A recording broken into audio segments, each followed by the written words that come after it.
So we're going to start a new topic today. Topic 3.6. Performing operations with complex numbers. Okay.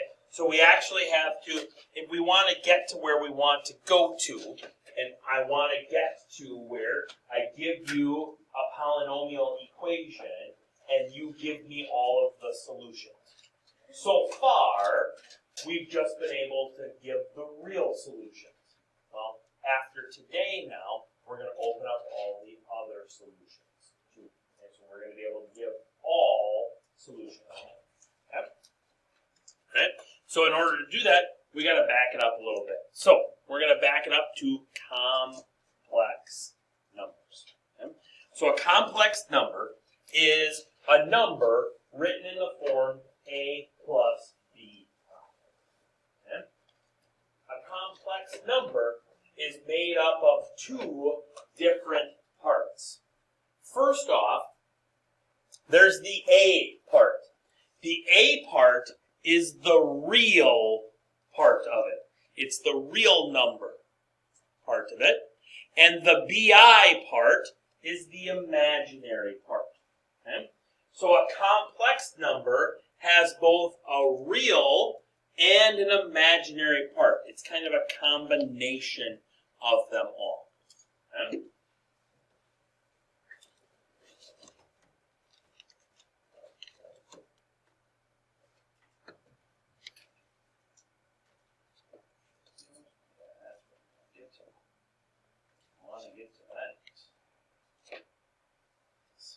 Okay? So we can write complex numbers. Okay? 3 plus 2i is a complex number.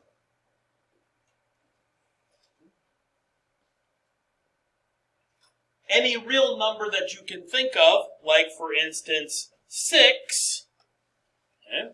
6 can be written as a complex number. 6 plus 0i.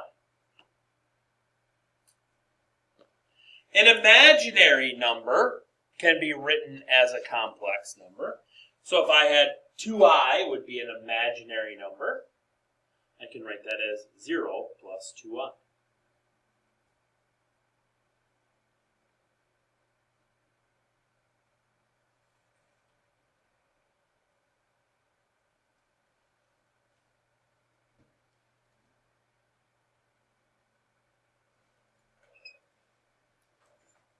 The foundation of imaginary numbers and complex numbers and solving, getting all solutions is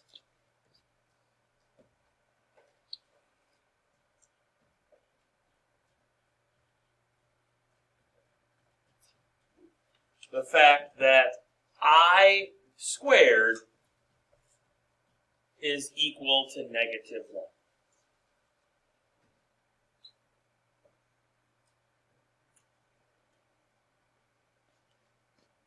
And I is equal to the square root of negative 1.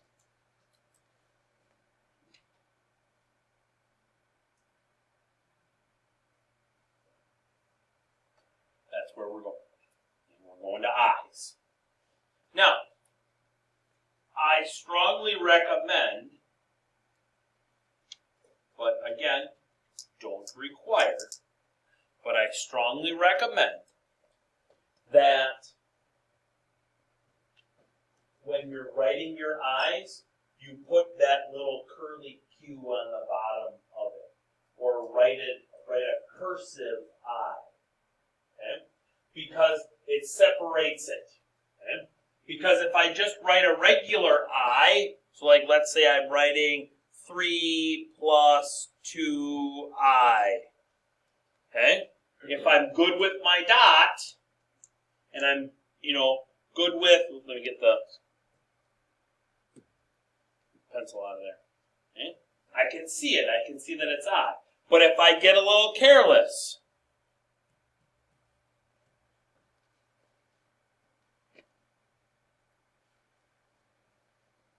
what's that look like? Looks Looks like 21. Okay? So just be careful when you're writing your i's. Okay? Make sure that it's easily seen as an I and not a 1. Okay? All right? So let's simplify the following using I. Okay? So I want to simplify radicals using i's, okay? Or simplify radicals now. We don't like the square root of negative numbers. Now, you may have done this. There's a bunch of different ways to do this. Okay?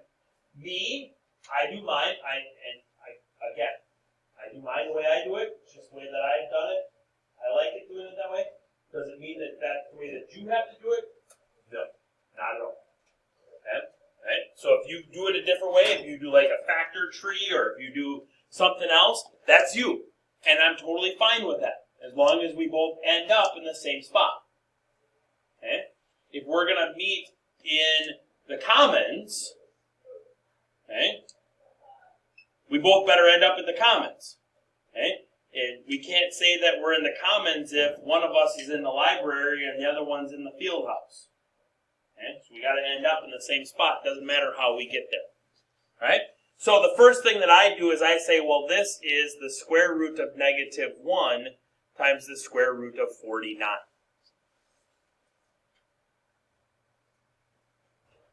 Okay? The square root of negative 1 is I, foundation, bedrock principle. The square root of 49 is 7. So since I was multiplying those together, I'm going to multiply those together. And my final answer, my final simplification here is going to be 7i. Numbers first, i's last.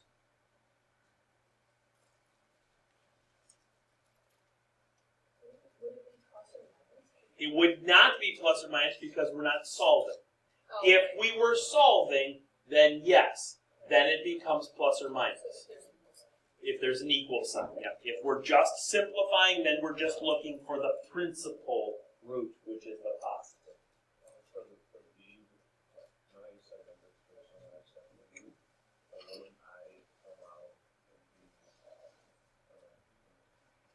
Let's do it. Should we do it? Yeah, since we're asking about B, let's just do B. Okay? So, the 2 is going to stay 2. The square root of 32 becomes the square root of negative 1 times the square root of 32, right? Well, are there any perfect square factors that go into 32? What? 16 goes into 32, so I could really write this as the square root of 16 times the square root of 2. Because everything in green, if I multiply those three numbers together, I get negative 32. Bless you. You're welcome. Okay? So then 2 stays 2. Square root of negative 1 becomes I. Square root of 16 becomes 4. And then I multiply all of those together. Right? So 2 times I is 2i. Times 4 is 8i. Times the square root of 2 is 8i square roots of 2.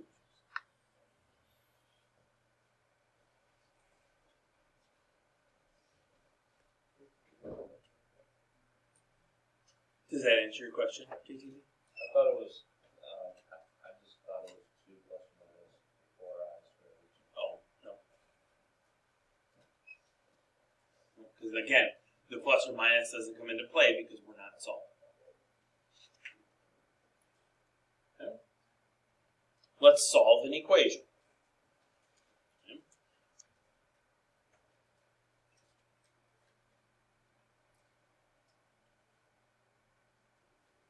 So how would you go about solving that equation? Subtract 6 from both sides. Okay, love it.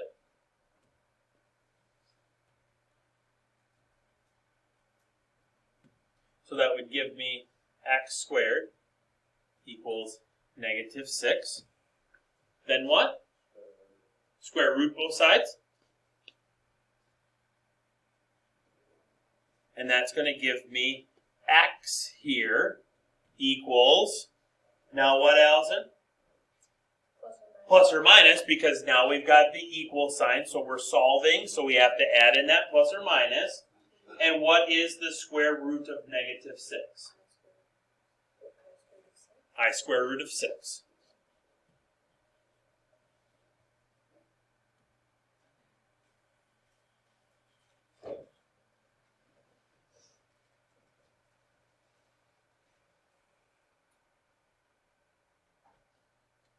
Now,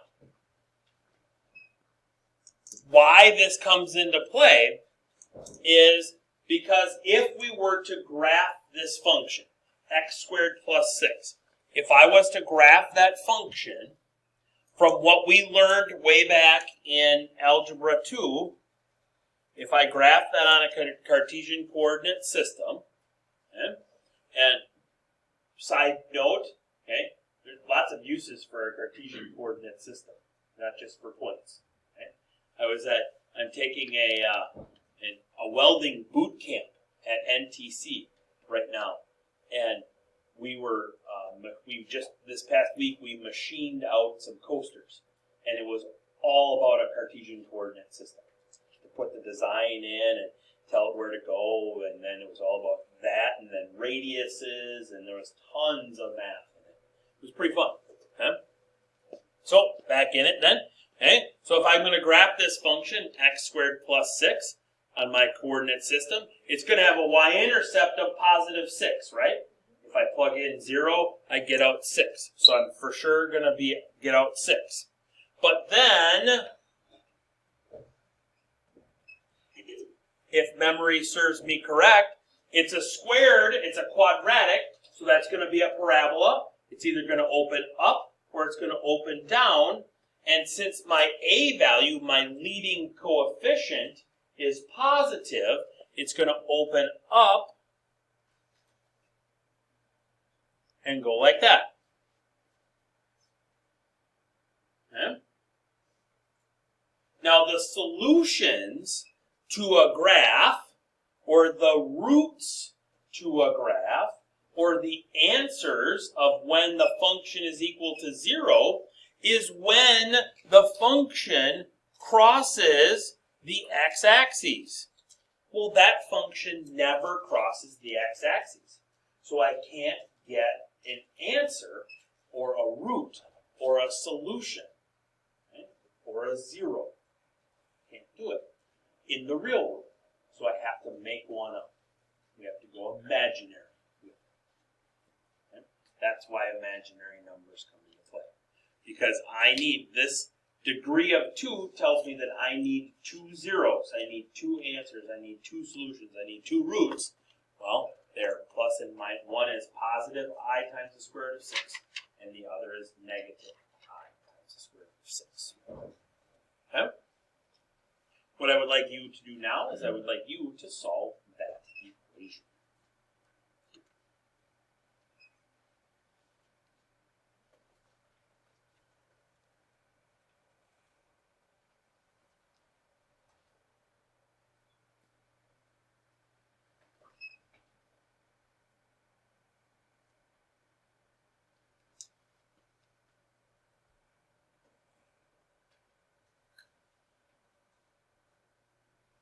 Almost wrote down that it was still October.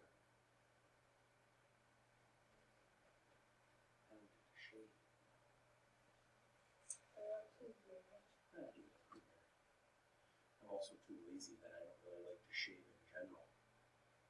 Let's be honest. You actually grow a beard? In November, yeah. I've never seen it. I'm gonna cut this off tonight though. This is gone now. I'm sick of it. Yeah. I don't like it. If I cut it, you would cut it. Like I'm going back to normal. So, like, where's the ball?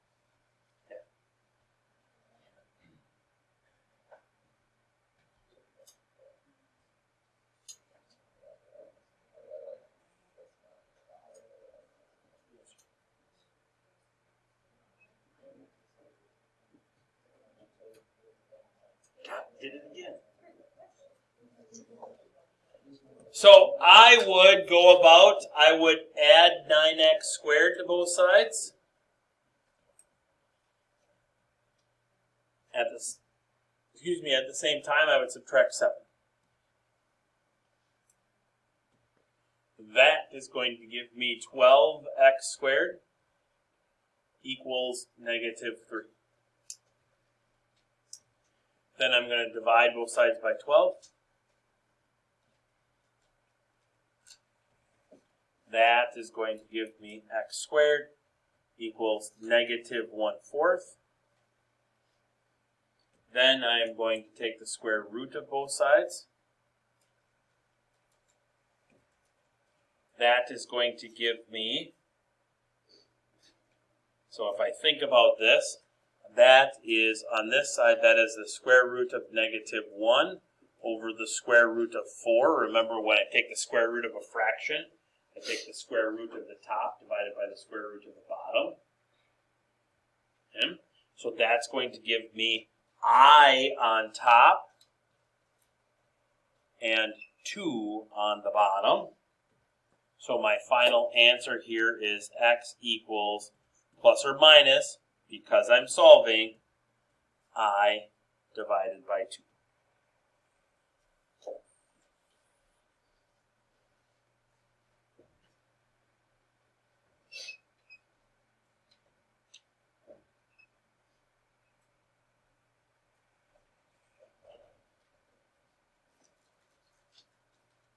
Questions?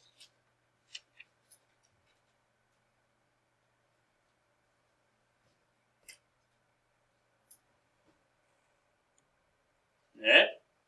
Let's put this in. Now we can say, so if we bring this back now to what we were doing the rest of this week, now we can say, find all the zeros of the polynomial function. Earlier this week, we could have just said, find all the real zeros of this function, or last week when we were doing factoring. Okay? So I know that x minus 4 is a factor of 2x cubed minus 9x squared plus 10x minus 24. Okay? So I know that x minus 4 is a factor. So what is my 0?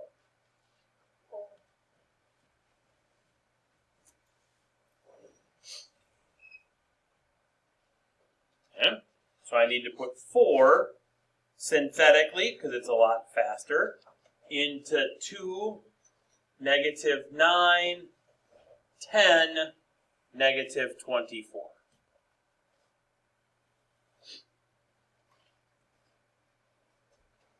Two, 8, negative 1, negative 4, 6, 24, 0. Love it. Okay. So f of x now is equal to what? So that was bus stop number 1. What's bus stop number 2? So what does f of x become? Just 2x squared minus x plus 6? I got to multiply that by x minus 4. Yep. So I can't, it doesn't change. And I'm just rewriting it in a different way.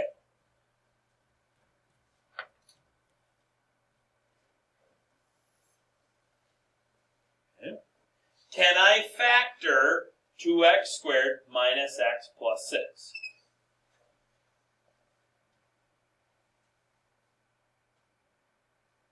I want to be able to. But I can't. Because of the plus. So they'd have to be the same. If it were minus 6, then it's factorable. But because it's plus 6, it is not factorable. So then I say to myself, self, x minus 4 equals 0. So x equals 4. Love it. That's a 0. 2x squared minus x plus 6 equals 0. Oh, no. Not factorable. Gotta find the zeros. That means what? Quadratic formula. Okay? So we're gonna have to use the quadratic formula. And so that's gonna then tell me that, oops, I jumped a little too far. So that's gonna say that x here is going to equal the opposite of b, that's 1, plus or minus the square root of b squared, negative 1 squared is 1, minus 4 times 2 times 6, that's minus 48, all over 2 times 2.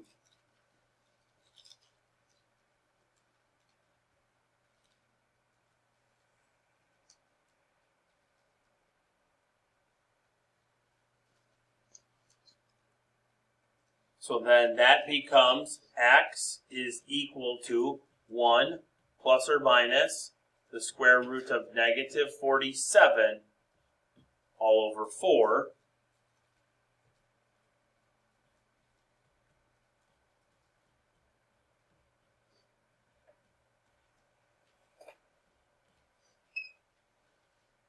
Which simplifies to 1 plus or minus I times the square root of 47 over 4.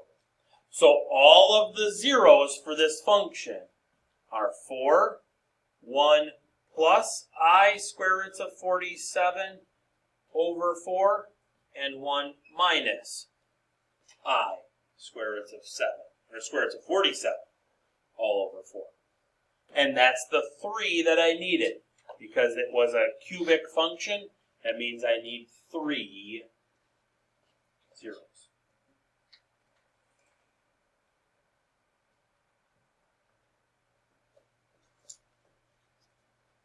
Okay. Questions on that?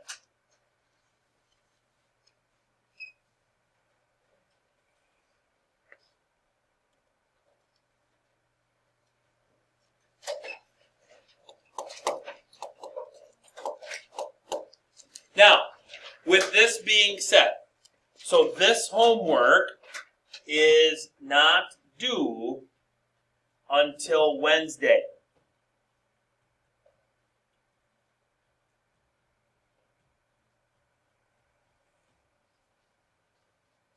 Because we don't have class on Monday.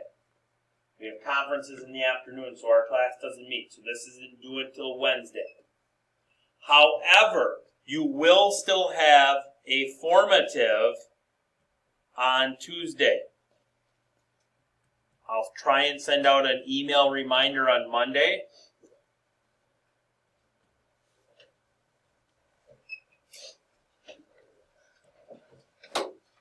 But you will still have a formative on Tuesday. Okay? If you haven't turned in the homework from last night, make sure that that gets turned in. Any other corrections we can be working on? We got plenty of work time to fix stuff.